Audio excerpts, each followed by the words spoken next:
Goeiemiddag en baie welkom by ons Sabbatsluiting vandag. Ek glo en vertrou u almal het 'n geseënde en 'n wonderlike Sabbat gehad. Dit is altyd lekker om tyd saam met die Here deur te bring. Ek weet nie hoekom bær ons dit net altyd vir die Sabbat nie. Maar kom ons sluit die oë om ons Sabbatsluiting te begin.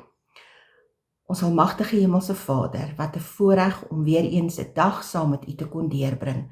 'n Dag om ons tyd net aan u te wy. Here, help ons om dit nie net op 'n Sabbat sal doen nie, maar dat ons deurgangs in die week ook tyd sal maak om saam met u deur te bring. Laat ons die wêreldse dinge uit ons lewens sal skuif. Maar Here, gaan met ons tydens hierdie voorlesing waar ons meer van u en u karakter gaan leer. Help ons om te glo en te vertrou en Here, om u liefde te aanvaar. Dis vir ons onbeskryflik, maar met u genade kan ons tog 'n stukkie daarvan verstaan. In Jesus naam alleen, amen. Ek lees vanmiddag 'n stukkie vir ons uit die boodskap, hoofstuk 1, leerstuk van God, karakter van God. Dit is die duisternis van 'n wanbegrip van God wat die wêreld omhul. Die mensdom verloor sy kennis van sy karakter. Dit is verkeerd verstaan en verkeerd vertolk. Juis in hierdie tyd moet 'n boodskap van God verkondig word, 'n boodskap van liggewende invloed en 'n reddende krag. Sy karakter moet bekend gemaak word. Die lig van sy heerlikheid, die lig van sy goedheid, genade en waarheid moet in duisternis aan die wêreld skyn. God is die ewige, ongeskape bron van alles wat goed is. Almal wat in hom vertrou sal vind dat hy dit is. Aan diegene wat hom dien en na hom as hulle hemelse Vader opsien, gee hy die versekering dat hy sy belofte sal vervul. Sy vreugde sal in hulle harte wees en hulle vreugde sal volkome wees. Alle eienskappe van 'n heilige karakter kan gevind word in God as 'n volmaakte geheel en elkeen wat Christus aanneem as persoonlike saligmaker is bevoorreg om die eienskappe te besit. Die wet weerspieël die karakter van God en nie 'n jota of 'n titel daarvan kan verander word om die gefalle mens tegemoet te kom nie. God het nie sy wet verander nie, maar hy het homself opgeoffer in Christus vir die verlossing van die mens. God het in Christus die wêreld met homself versoen. Die boek van die natuur en die geskrewe woord werp lig op mekaar. Albei gee om 'n beter kennis van God deur hom sy karakter en wette waardeur hy werk te leer. Laat julle geduld, vriendelikheid, lankmoedigheid, teerheid, genade en ware goedheid aan almal bekend wees, want dit is 'n openbaring van die karakter van God wat julle dien. Hier het die Here duidelik sy wil geopenbaar aangaande die verlossing van die sondaar. Die houding wat baie aanneem deur twyfel en ongeloof uit te spreek oor God se wil om hulle te red, werp refleksie op die karakter van God. Die lewe en dood in Christus, die losprys vir ons saligmaking is vir ons nie net die belofte en pand van die lewe nie net die middel om weer vir ons die skatte van die wysheid oop te stel nie.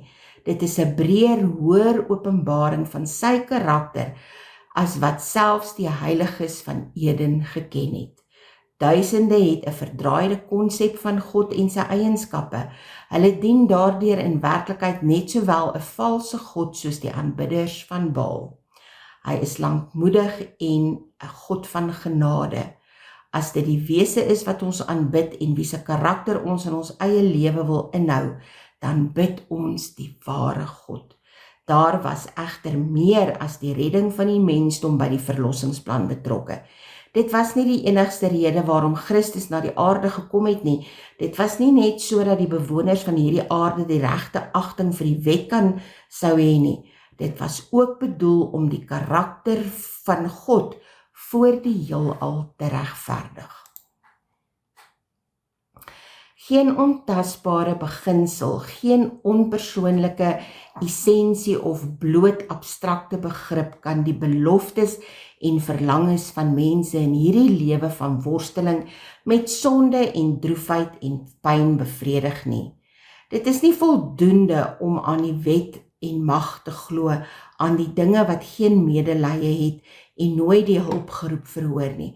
Ons het 'n behoefte daaraan om te weet van 'n arm wat ons sal onderskraag, van 'n oneindige vriend wat vir ons jammer is.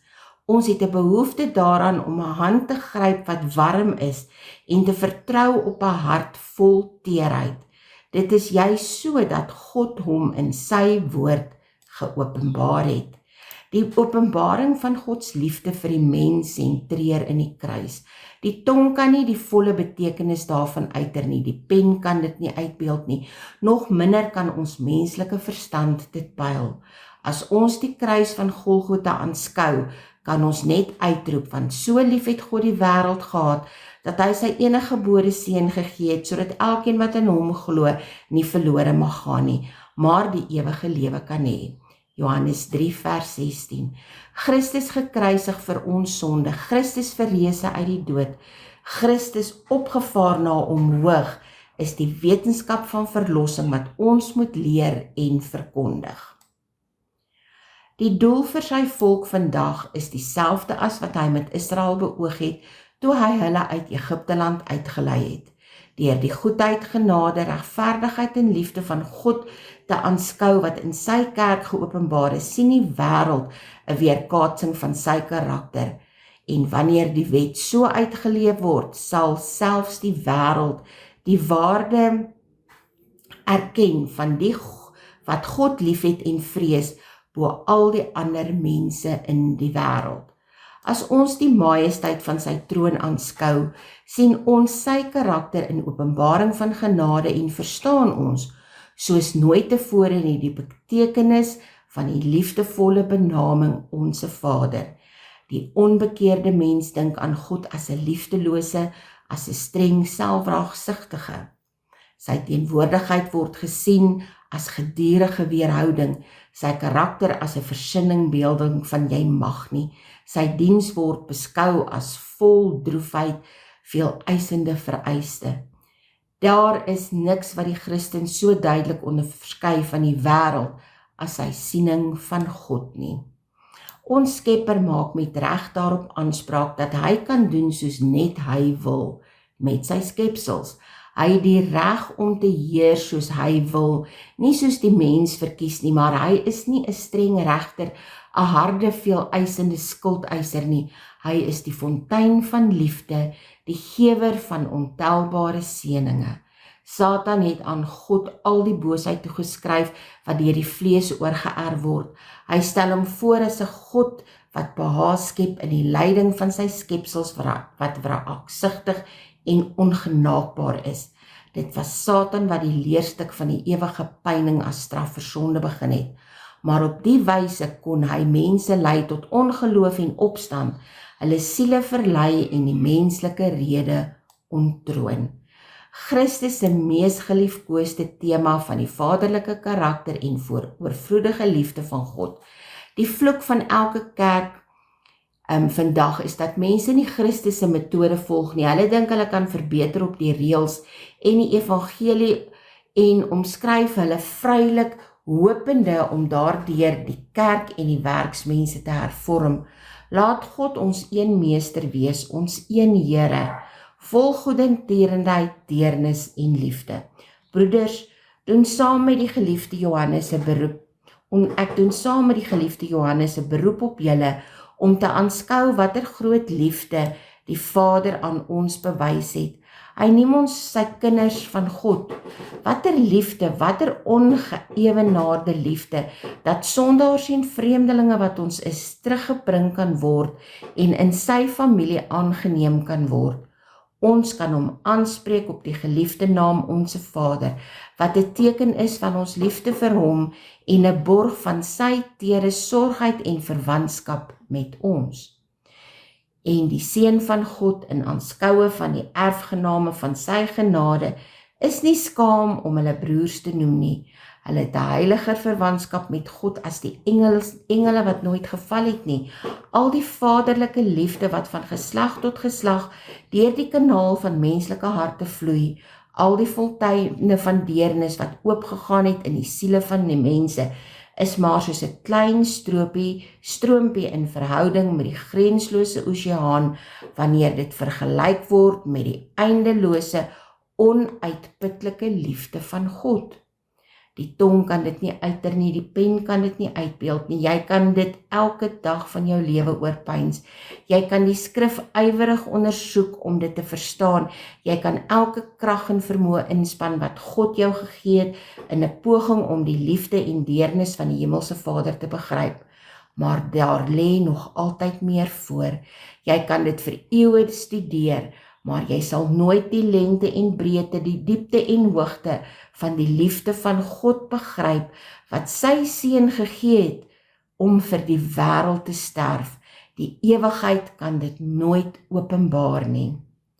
Die mooi dinge van die natuur openbaar sy karakter en sy mag as skepper. Dit is sy gawes aan die mensdom om sy mag te toon en te toon dat hy 'n God van liefde is. God is liefde. 1 Johannes 4 vers 16. Sy aard, sy wet is liefde. Dit was nog altyd so en dit sal altyd so wees. Die Here is en verhewene wat in die ewigheid woon, aan wie die paaie van die oudheid behoort, verander nie. God is die verpersoonliking van goedertierenheid, genade en liefde.